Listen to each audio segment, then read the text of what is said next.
Good morning. So guys, malakad tayo dyan nga. Oo naman po. Mali siya lang po talaga yung hindi namin makontak kung matanda. Ayun. Kailangan, alam mo, ang pamilya gabay yan. Joseph, kailangan talaga nakakausap mo para meron kang gabay. Meron ka bang trabaho ngayon? O meron naman dahil mo.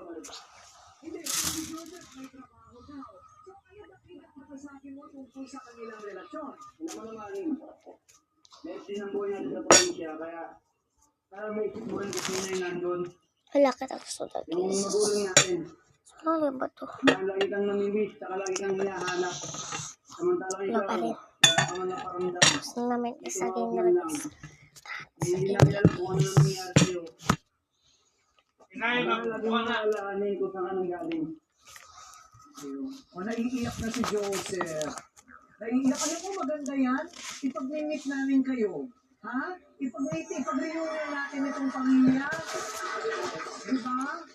David, basta gagawa ako ng paraan para kayong pamilya magkasama-sama sa kainan, ha? Sa kwarto.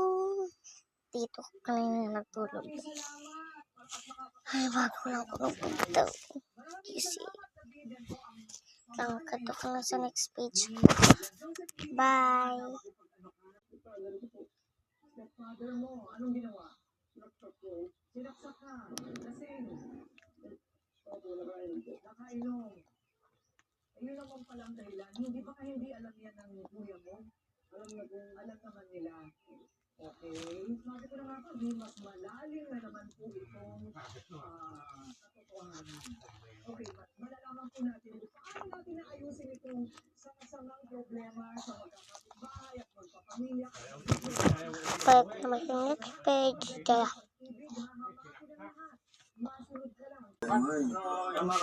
Salamat panalo. sige na po, guys. Sige na rin. At mayaman din ako. Pinakayanan naman. Jackpot ako sa inyo. Sige na po, guys. Sige na po. Ay, sorry na guys.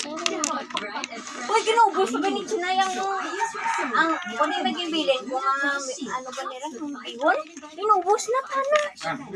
For brighter underarms that stay fresh as you move. Rexona. Bye. Sleep na kami.